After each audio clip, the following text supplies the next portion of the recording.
विपक्ष के आरोपों का सीएम नीतीश कुमार का जवाब। कोरोना वैक्सीन के खिलाफ बयान देने वालों को बताया कुछ भी बोलने की आदत वाले। कहा मीडिया में बने रहने के लिए बोलते हैं लोग। मुख्यमंत्री नीतीश कुमार ने बुलाई कैबिनेट बैठक। सीएम की अध्यक्षता में हुई मंत्रिमंडल की बैठक। 9 एजेंडों पर लगी मोहर।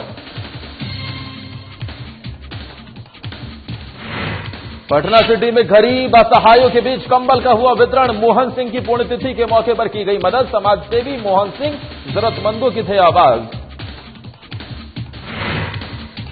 और आईपीएस अधिकारी लिपि सिंह पहुंची सहरसा। क्राइम कंट्रोल को लेकर अधिकारियों के साथ की बैठक। नशे कारोबारियों के खिलाफ चलाया जाएगा अभियान।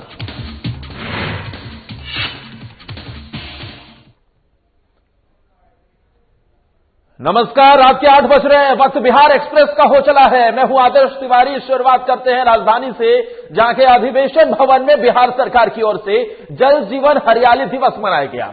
पिछले 1 साल में जल जीवन हरियाली अभियान को लेकर क्या काम हुआ है, इसको लेकर सीएम नीतीश कुमार ने समीक्षा की।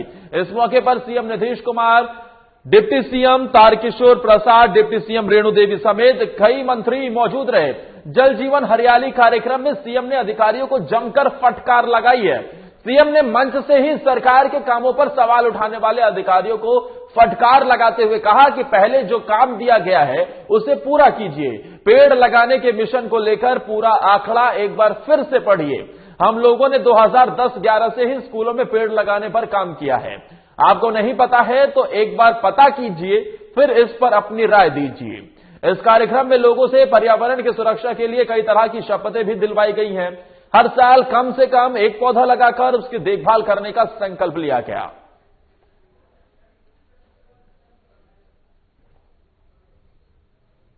बात रखी है, मैं उनको विशेष तौर पर धन्यवाद देना चाहता हूं।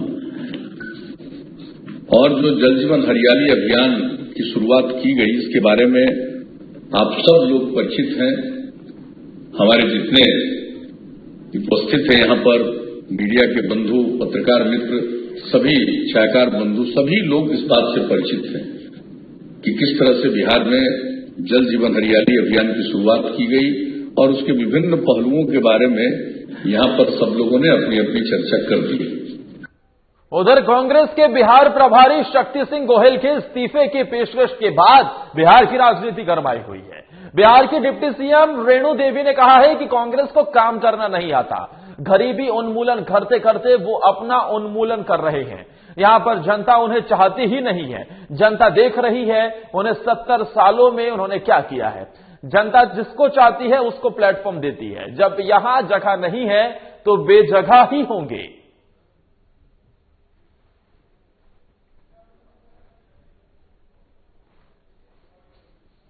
करने आता ही नहीं है। गरीबी उन्मूलन करते करते अपना उन्मूलन कर रहे हैं। जब यहाँ पर उनको जनता चाहती ही नहीं है। यहाँ जनता देखी कि 70 आपने 60 वर्षों में क्या किया, और आज जो जिसको चाहती है उसको तो भाई प्लेटफॉर्म है, एनडीए की सरकार को प्लेटफॉर्म है। तो उनको जब जगह नहीं है तो बेजगह तो होना ही चाहते हैं कि भैया अब हम नहीं करेंगे। अगर जिसको सेवा में विश्वास नहीं है वो यहाँ बिहार में क्या कहेंगे। वो तो पूरे देश से ही जा रहे हैं। वो तो देश में भी वो काम करना नहीं चाहेंगे कि हम अब देश में भी अपने कांग्रेस पार्टी का काम करें। आसार लग रहे हैं जेडीयू में आने के उनके, क्या फिर मुझे तो देखो, जेडीयू हमेशा हम बोलते हैं कि कोई जेडीयू नहीं है, ये एनडीए है और एनडीए मजबूत है। एनडीए को मैंडेट है, एनडीए को कोई हिला नहीं सकता है, इसके किला को कोई तोड़ नहीं सकता है। उधर आज राजधानी पटना में उद्योग विभाग की ओर से उपेंद्र महारथी संस्थान के बने वार्षिक कैलेंडर का लोकार्पण किया गया। साथ ही उद्योग विभाग द्वारा प्रकाशित त्रैमासिक पत्रिका का भी विमोचन किया गया। संस्थान की ई वेबसाइट की भी शुरुआत की गई। इस दौरान बिहार के उप मुख्यमंत्री रेणु देवी सहित कई विभागीय अधिकारी भी मौजूद रहे।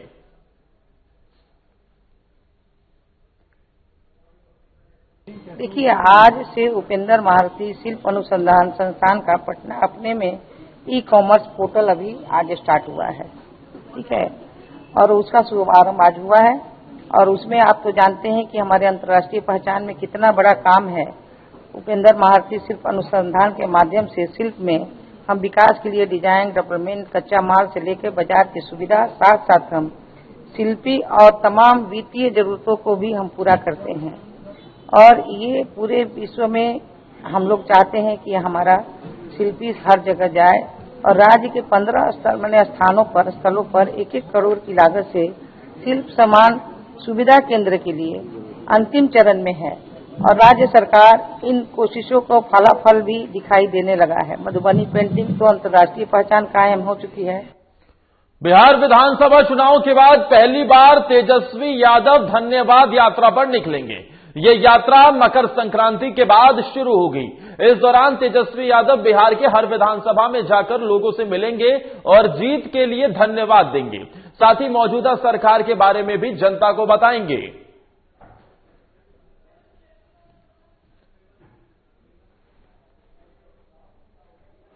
संक्रांति के बाद धन्यवाद यात्रा के लिए निकलेंगे।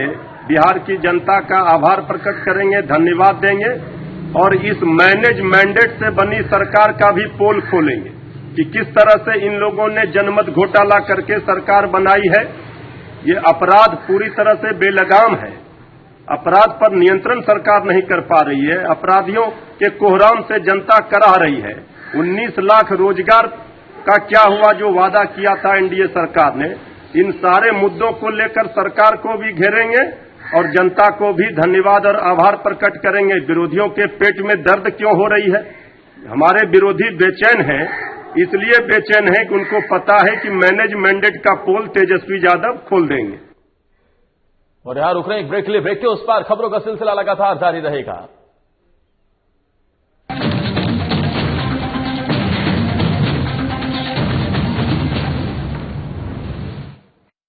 मैं हेमंत सोरेन सत्यनिष्ठा से प्रतिज्ञान करता हूं कि मैं विधि द्वारा स्थापित भारत के संविधान के प्रति सच्ची श्रद्धा और निष्ठा रखूंगा। शपथ ग्रहण के कुछ घंटे बाद ही मंत्रिपरिषद की बैठक और जिस पत्थलगड़ी ने राज्य को अशांत कर रखा था उसका समाधान हुआ। हजारों ग्रामीणों पर दर्ज प्राथमिकी वापस लेने का आदेश जारी। महिलाओं के खिलाफ हुए अपराध की त्वरित सुनवाई के लिए 22 फास्ट ट्रैक कोर्ट के गठन को मंजूरी। गरीबों के असाध्य रोगों के बेहतर इलाज हेतु 5 लाख तक की सरकारी मदद को अमली जामा पहनाया गया। जरूरतमंदों को भोजन उपलब्ध कराने के लिए 6,595 मुख्यमंत्री दीदी किचन, मुख्यमंत्री विशेष किचन, 1300 दाल भात केंद्र, राज्य भर के अस्पतालों में isolation ward, Covid ward, oxygen युक्त बेड, आईसीयू, वेंटिलेटर और संक्रमण के जांच की व्यवस्था हुई। अब जरूरत थी प्रवासी श्रमिकों को वापस लाने की। देश में सबसे पहले यहीं से पहल हुई और 484 श्रमिक एयरलिफ्ट 8.50 लाख श्रमिक भाइयों को श्रमिक स्पेशल ट्रेन से वापस लाया गया। 25 करोड़ मानव दिवस का सृजन एवं 20,000 करोड़ पारिश्रमिक देने के लक्ष्य के साथ योजना लागू की गई। श्रमिकों की मेहनत को सम्मान प्राप्ति के लिए बीआरओ से एमओयू हुआ और देश की सीमा पर सड़क निर्माण में संलग्न हुए। झारखंड की भावना को प्रतिबिंबित करने वाले राज्य के नए प्रतीक चिन्ह का अनावरण हुआ। महिला सशक्तिकरण की दिशा में फूलो झानो आशीर्वाद योजना के जरिए शराब हड़िया के निर्माण और बिक्री में शामिल महिलाएं अपने जीवन में बदलाव की प्रेरक कहानियां कर रही हैं। 26,000 सखी मंडल की बहनों को बैंक लिंकेज के माध्यम से 370 करोड़ एवं 111 कुशल नर्स को देश के बड़े अस्पतालों में नियुक्त किया गया। इस कड़ी को और सशक्त करते हुए 22 युवतियों को कपड़ा उद्योग में नौकरी दी गई। खेल के क्षेत्र में विश्व भर में परचम लहराने वाले झारखंड को 20 साल बाद 24 जिला खेल पदाधिकारी मिले, उनकी नियुक्ति सुनिश्चित हुई। इस तरह झारखंड अपने सीमित संसाधनों के साथ विकास के सभी सोपान तय कर रहा है ताकि राज्य की समृद्धि एवं समावेशी विकास की परिकल्पना को साकार किया जा सके।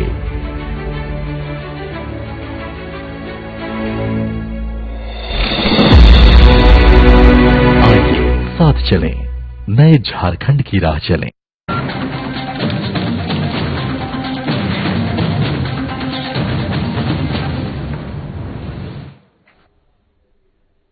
और बिहार की उप मुख्यमंत्री रेणु देवी ने तेजस्वी की धन्यवाद यात्रा को लेकर हमला बोला है। उन्होंने कहा है कि वो क्या यात्रा करेंगे जो अपनी यात्रा पूरी नहीं करते। जब बिहार में दुख दर्द होता है तो बाहर रहते हैं, अब क्या यात्रा करेंगे? बिहार में सारा काम हो रहा है, हम सोचते हैं कि बिहार में विकास कैसे हो और ये सोचते हैं कि बिहार का विनाश कैसे हो।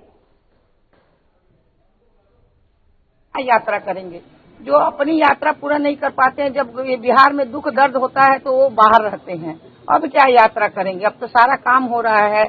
हम जलवायु परिवर्तन की बात कर रहे हैं, हम जनजीवन हरियाली की बात कर रहे हैं, हमने उसको बढ़ाया। आज जनजीवन हरियाली का भी दिन था, आप लोग तो सभी लोग साथ में थे। आप देख रहे थे कि कितना हमारा कम संख्या 9% पर हम आ गए, आज 15%। हम सोचते हैं कि बिहार का विकास कैसे हो, ये लोग सोचते हैं कि बिहार का विनाश कैसे हो। उधर मुख्यमंत्री नीतीश कुमार ने आज कैबिनेट की बैठक बुलाई। सीएम की अध्यक्षता में संवाद में मंत्रिमंडल की बैठक हुई है। कैबिनेट की मीटिंग में 9 एजेंडों पर मुहर लगी है। नीतीश कैबिनेट ने कमर्शियल और मालवाहक वाहनों को बड़ी राहत दी है। लॉकडाउन के बाद बिहार में निबंधित व्यावसायिक और पैसेंजर वाहन और बिहार राज्य में स्थायी परमिट के आधार पर परिचालित और पथ कर देने वाले पैसेंजर वाहन के वाहन मालिकों को 6 जुलाई 2020 से 6 सितंबर 2020 तक कुल 63 दिनों के देय जो रोड टैक्स होता है उसकी माफी या समायोजन किए जाने और सभी प्रकार के निबंधित वाहनों को 21 मार्च 2020 से 31 मार्च 2021 तक की अवधि में अर्थदंड को माफ करने के प्रस्ताव पर कैबिनेट ने स्वीकृति दी है।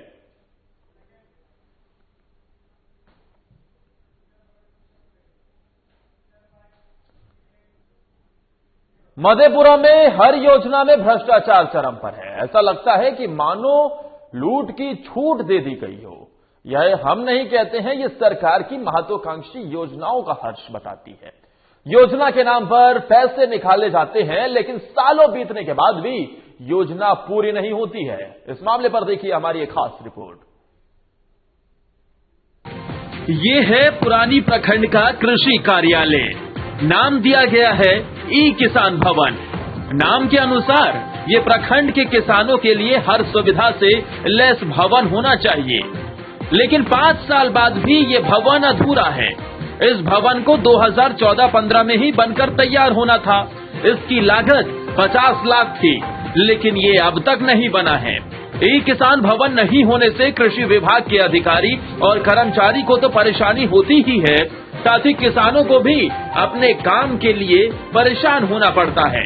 लिहाजा किसानों ने जिला कृषि पदाधिकारी से निर्माण करवाने की गुहार लगाई है। पुरैनी में हम लोगों का किसान का भवन जो बहुत दिनों से अधूरा है, बीओ साहब को से मिलते हैं तो वो भी अच्छा सकारात्मक जवाब नहीं लिखते हैं, ना सुनते हैं। और यहाँ का किसान को यदि बन जाता तो हम लोग को रहने में, वहाँ पर किसान को बैठने में, सभा सोसाइटी करने में मन अच्छा होता, लेकिन अभी तक वो अधूरा पड़ा हुआ है। किसान का एक भी समस्या मन बहुत उसमें निदान होता, लेकिन ये सब नहीं बन रहा है। पुरैनी प्रखंड के लिए किसान भवन के लिए हम लोग मांग किए कृषि पदाधिकारी से, जो अधूरा पड़ा हुआ उसको संचालित करने के लिए। कितने दिनों से अधूरा है? करीब रखिए 5 साल से अधूरा है। ई किसान भवन नहीं बनाने पर जिला कृषि पदाधिकारी की माने तो जिले के सभी प्रखंडों में किसान भवन निर्माण की जिम्मेदारी जिला परिषद के जिला अभियंता को दी गई थी। लगभग सभी प्रखंडों में भवन का निर्माण कर दिया गया है, लेकिन पुरैनी में आज तक भवन का निर्माण नहीं हुआ है। इसे लेकर कई बार जिला परिषद के कार्यपालक पदाधिकारी और अभियंता को लिखित शिकायत भी भेजी गई है, लेकिन कोई कार्रवाई नहीं हुई है। वहीं जिला परिषद के कार्यपालक पदाधिकारी और डीडीसी ने मामले की जांच कर कार्रवाई की बात कही है। मधेपुरा जिला अंतर्गत 13 प्रखंड है, जिसमें 12 प्रखंड में हमारा ई किसान भवन बन चुका है और संचालित भी किया जाए, लेकिन पुरैनी ही सिर्फ एक ऐसा प्रखंड है जहां ई किसान भवन अभी आधा अधूरा है। इसके लिए 14-15 वित्तीय वर्ष में ही जिला परिषद के माध्यम से और जिला अभियंता के द्वारा इसका कार्य किया जाना था, जिसका भुगतान भी हो चुका है। लगभग प्राकलित राशि इसकी 50 लाख के करीब है, लेकिन अभी तक इसका निर्माण नहीं किया गया है और इस संबंध में हम लोगों ने पुनः जिला परिषद को पत्र दिया है। बहरहाल 5 साल बाद भी पुरैनी के किसान कृषि भवन के लिए परेशान हैं, तो अधिकारी कार्रवाई के बदले अब तक जांच की ही बात कर रहे हैं। देखना दिलचस्प होगा कि आखिर संबंधित अधिकारी कब तक जांच पूरी करते हैं और दोषियों पर कब कार्रवाई करते हैं। वैसे तो मधेपुरा जिले का ये कोई नया मामला नहीं है। ऐसे कई मामले हैं जिसमें सरकारी राशि की निकासी के बाद भी योजनाओं का लाभ कागजों तक ही सीमित रहा है। मधेपुरा से साधना प्लस के लिए रमण कुमार की रिपोर्ट। ये भ्रष्टाचार वैसे तो कई जगह हमें देखने को मिलता है और ऐसा लगता है कि मानो ये हर भारतीय की जिंदगी का हिस्सा भी हो गया हो। लेकिन इसी भ्रष्टाचार की एक तस्वीर को अगर आप समझेंगे तो उत्तर प्रदेश के गाजियाबाद में जो घटना हुई वो भी भ्रष्टाचार का ही एक नतीजा था, जिसमें 25 लोगों की जान चली गई है। तो ऐसे में भ्रष्टाचार के खिलाफ सबको एकजुट होना पड़ेगा और ऐसे भ्रष्टाचारियों पर नकेल कसने के लिए सरकार को भी सख्त कदम उठाने होंगे। वक्त ब्रेक का।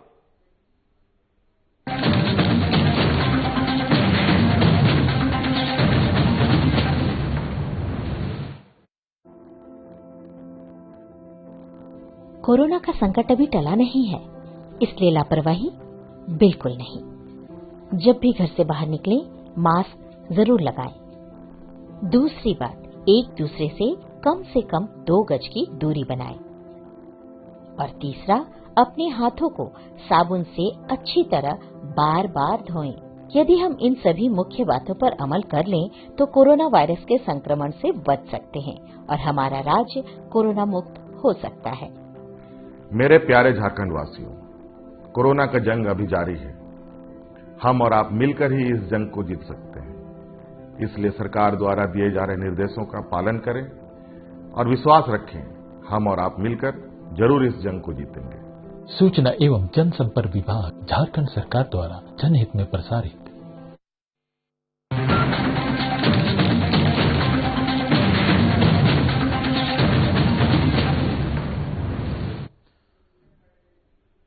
ब्रेक के बाद एक बार फिर आप सभी का स्वागत है। बात राजधानी पटना की करते हैं, जहां की पटना सिटी के बाईपास थाना इलाके के मर्ची में हजारों गरीबों के बीच कंबल बांटा गया है। कंबल का वितरण महिलाओं और पुरुषों के बीच किया गया। ये कार्यक्रम कोठिया पंचायत के पूर्व मुखिया दिवंगत मोहन सिंह की पुण्यतिथि के मौके पर किया गया। बताते चले कि दिवंगत मोहन सिंह समाजसेवी थे और गरीबों असहायों की आवाज थे, जिसे देखते हुए संतोष यादव भी अपने दादाजी के रास्ते पर चलते हुए गरीब असहाय लोगों के बीच हजारों कंबल बांट रहे हैं।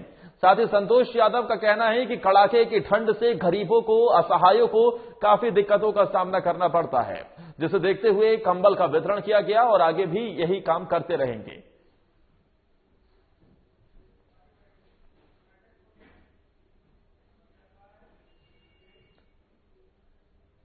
वहीं पूर्णिया के कस्बा प्रखंड मुख्यालय के सभागार में पंचायत समिति ने एक बैठक आयोजित की।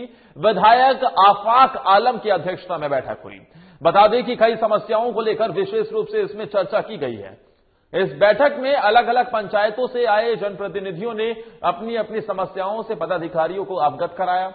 बैठक के बाद कस्बा विधायक आफाक आलम ने मीडिया से बात करते हुए कहा कि अंचल पदाधिकारी से लेकर पंचायत में चल रही योजनाओं की समीक्षा की गई। साथ ही प्रखंड मुख्यालय के कर्मचारियों की कमी को लेकर विशेष चर्चा की गई। इस समस्याओं को कस्बा विधायक विधानसभा में अपने सवालों को रखेंगे और समाधान की मांग करेंगे। कस्बा प्रखंड में कस्बा के अंचल पदाधिकारी, प्रखंड विकास पदाधिकारी, प्रमुख साहिबा, उप प्रमुख और सारे जनप्रतिनिधि, पंचायत समिति के सभी माननीय हमारे मुखिया जी, सभी लोग उपस्थित रहे। सभी मुद्दों पर बात हुई है। कई एजेंडा था और सारे एजेंडे पे बात हुई है। जो अभी गड़बड़ी थोड़ा बहुत पाया गया है, यहाँ पे जो सवाल उठाया गया राजस्व विभाग का, बहुत कभी का एहसास हुआ है सभी प्रतिनिधि को भी। इसमें सबसे बहुत बड़ा मुद्दा था जो किसान से संबंधित खारिज दाखिल मोटेशन और किसान सम्मान निधि का अभी सीओ साहब से और बीओ साहब से जो है जो बात हुआ हम लोगों को, यह 1 साल से जो किसान सम्मान निधि कार्ड जो प्रधानमंत्री का कार्ड जो बना, जो 6,000 रुपया हर साल में जो है जो उसको मिलना है, उसी पर जो है हम लोग बात किए, जिसमें सीओ साहब भी 3 दिन का टाइम लिए, लेकिन हम लोग सदन के माध्यम से उसको 1 सप्ताह का टाइम दिए हैं। उधर औरंगाबाद के रफीगंज में ट्रेन की चपेट में आने से 35 साल के युवक की दर्दनाक मौत हो गई। आपको बता दें कि मृतक की पहचान रफीगंज के राजा बगीचा निवासी जनकराम के रूप में की गई है। जनकराम ठेला चलाकर अपने परिवार का भरण पोषण करते थे। आज लाइन क्रॉस करने के दौरान ट्रेन की चपेट में आ गए, जिससे उनकी दर्दनाक मौत हो गई। हादसे की खबर मिलते ही आरपीएफ ने शव को अपने कब्जे में लेकर पोस्टमार्टम के लिए सोनगर भेज दिया है। इधर हादसे की खबर मिलने के बाद से परिजनों का रो रो कर बुरा हाल है।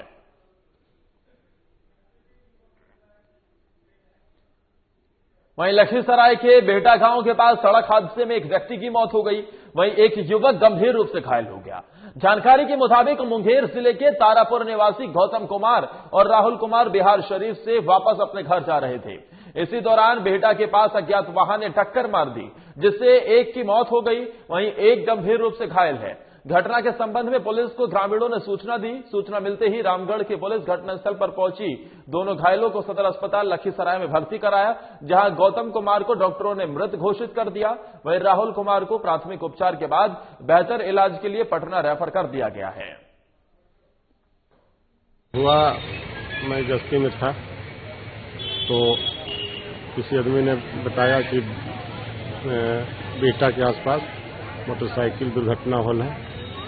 सूचना पर पहुंचे तो देखा कि मोटरसाइकिल रोड पर था।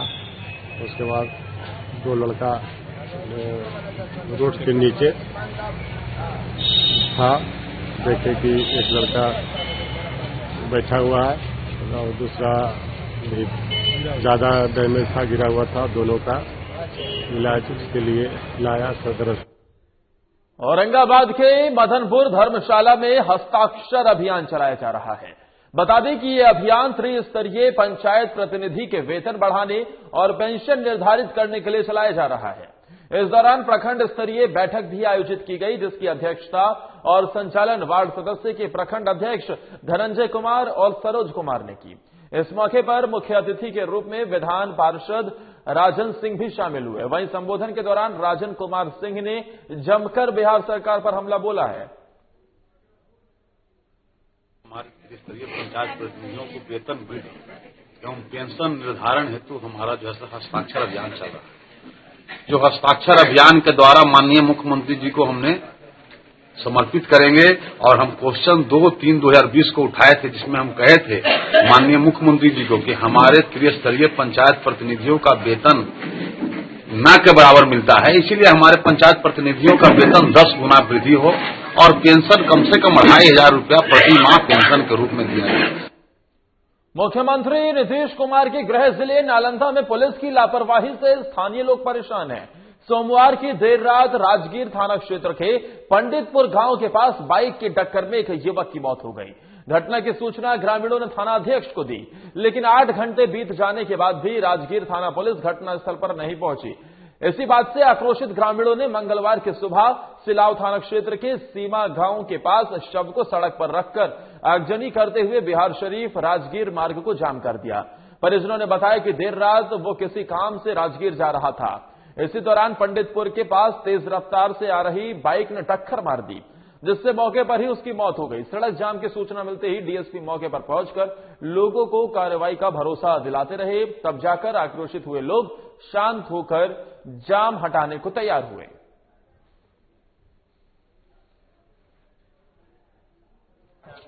मोटरसाइकिल राजगीर जाने के क्रम में मोटरसाइकिल आकर के मार दिया गया। उसके बाद हम लोग उसको लेकर के हॉस्पिटल गए और थाना को इन्फॉर्म किए। थाना वाला कोई एक्शन नहीं लिया। उसके बाद वहां से हम लोग को बिहार रेफर कर दिया गया। बिहार रेफर कर देगा तो बिहार ले जाने के क्रम में रास्ता में मृत्यु हो गया। कैमूर में लगातार अपराधियों के हौसले बुलंद होते जा रहे हैं।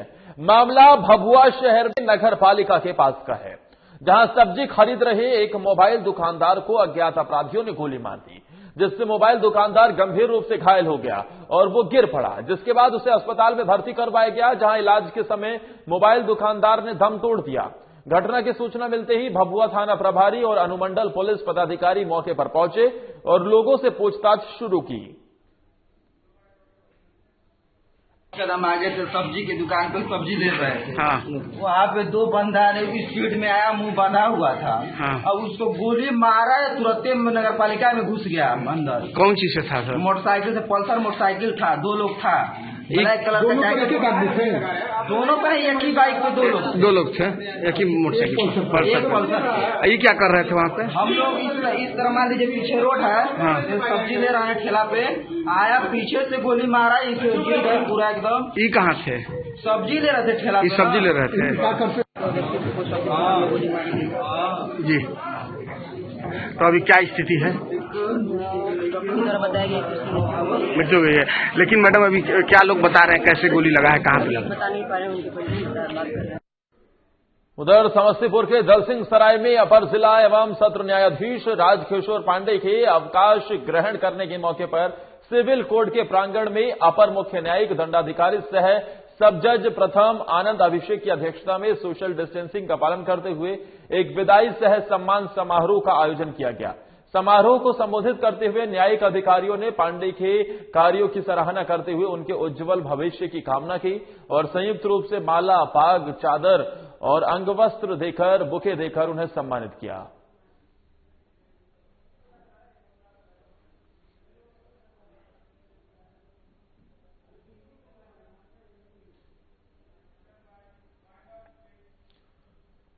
और इसी के साथ इस बुलेटिन में फिलहाल के लिए इतना ही, लेकिन ब्रेक के उस पार झारखंड एक्सप्रेस में देखिए कि राजभवन के सामने किसने की सीएम के इस्तीफे की मांग।